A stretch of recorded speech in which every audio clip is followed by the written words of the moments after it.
在车体的部分，大部分都已经喷上了那个底色黑色啊。然后我一般的话会建议是说，在贴贴纸之前，把那个表面弄成那个比较平滑的那个亮面。一来是方便说贴纸服贴，二来的话是说你贴纸在需要那个移动的时候，它比较好移动，在水分吸干之前，它比较好移动啊，不会说因为粗粗的，你那个贴纸会卡卡的。不过我现在的话是因为统一已经弄成那个消光黑啊，我个人是怕说那个亮光漆再叠上去的时候，它整体的厚度会太厚，因为我最后会喷上那个两剂是使用樱花剂的那种透明漆啊。如果说又再叠一层透明漆的话，可能又会变得太厚，整体的厚度会变得太厚，一些细节就会被盖掉。像我车头的部分，一些铆钉可以看到一些铆钉的东西，它就已经没有说很明显了。好，如果再盖上去的话，就变得太厚。然后水贴的话呢，那个铝贝卢它也是采用那个数字的方式去做标记。不过不太一样的是说呢，它除了数字贴的话，它一般在制作过程中，它还是会标记，简单标记一下那个贴纸的形状，让你知道说这个地方是要贴水贴。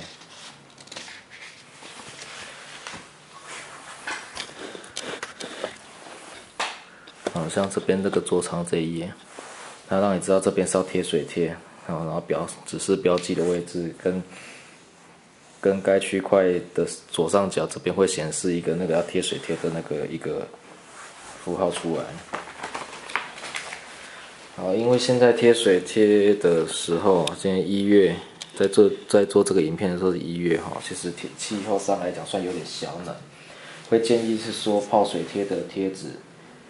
的那个水啊，用温水会比较好一点。好，现在就先试着贴那个引擎上面那个货车上有一个导流板的一个那个老鹰贴纸啊。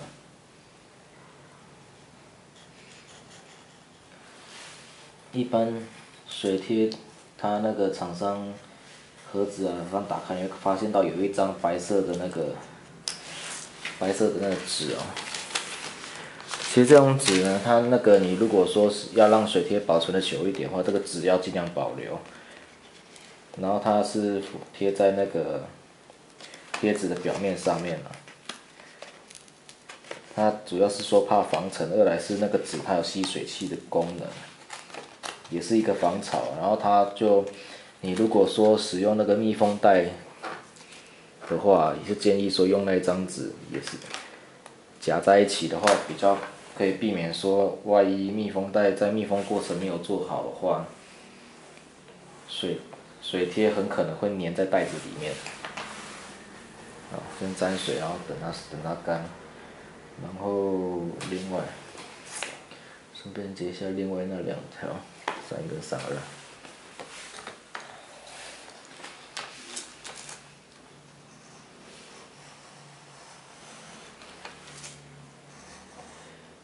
那铝贝露的水贴其实它的特性算是比较偏薄，所以软化剂不见得会用得到，但有时候遇到曲面度比较大的地方还是会用到啊。但是蓝色的这罐底胶是基本上是必备，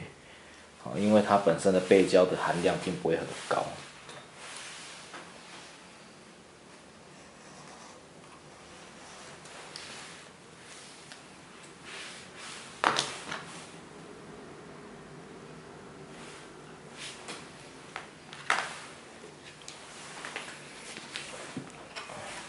那这块零件它是有分方向，所以在贴的时候还是要稍微注意一下它的方向。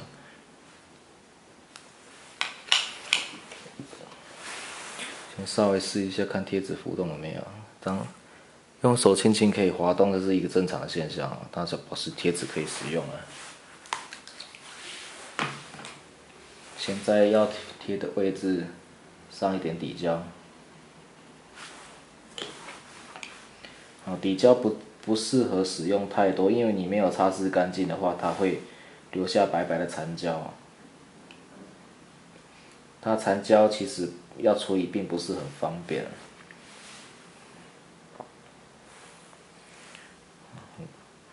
位置调整的差不多的时候，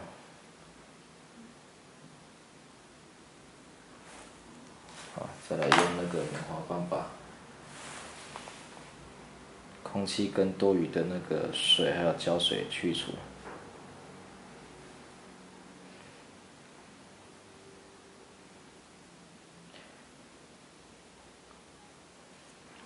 今天如果说你的那个漆面，你在贴水贴的漆面是雾面的，你残胶的部分一定要特别注意，趁还可以处理的时候，把残胶给沾点清水就可以把那个残胶给擦拭干净了。因为残胶的处理方式，等它干了之后，你就只剩下用含有研磨剂的蜡去把残胶去除掉，会变得比较麻烦。所以这就是刚刚说的一个另外一种选择的方式，在贴水贴之前。先把那个你要贴的那个表面弄成亮光面的原因是，另外一个原因是你在使用那个研磨剂的方式去处理水贴的残胶的时候啊，比较不明显。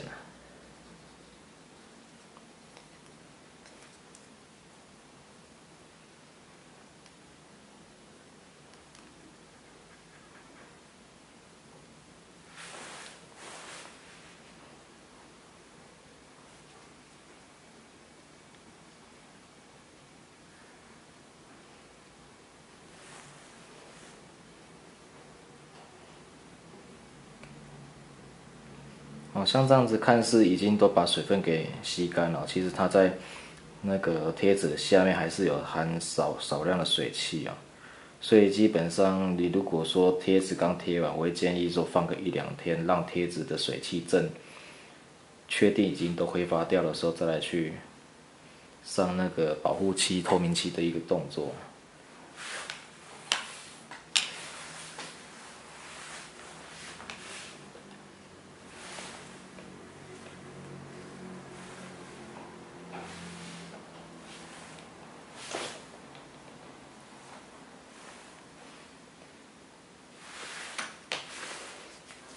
那有时候你会不知道说，它贴纸的一个形式跟那个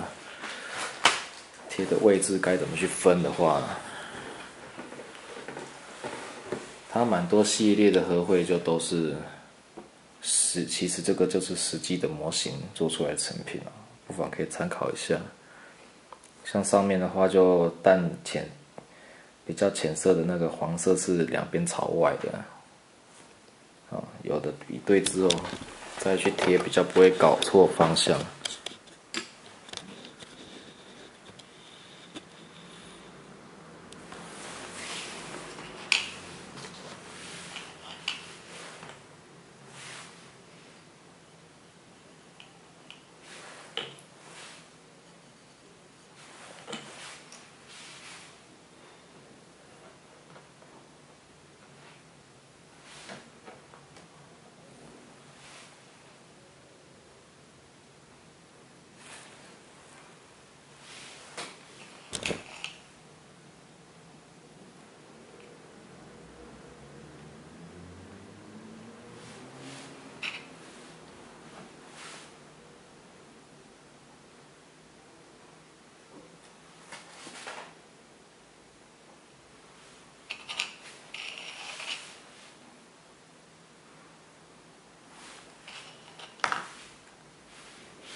然后在遇到这种皱褶要转折的地方的时候，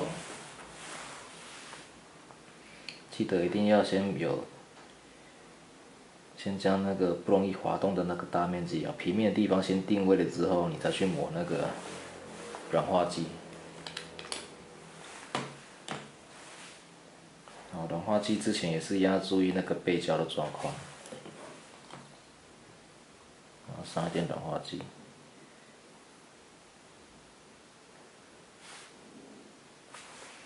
软化剂的话，之前就有说过是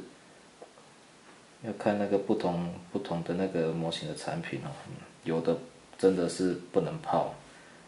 所以粘完之后看到它软的现象时，你就要开始把多余的软化剂给擦拭掉，不然它很容易就是会开始糊掉啊、变形啊，变得不稳定。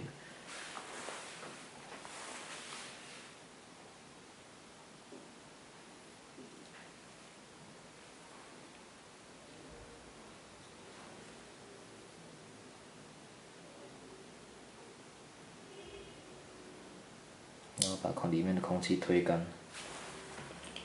适当的加一点胶水或者软化剂。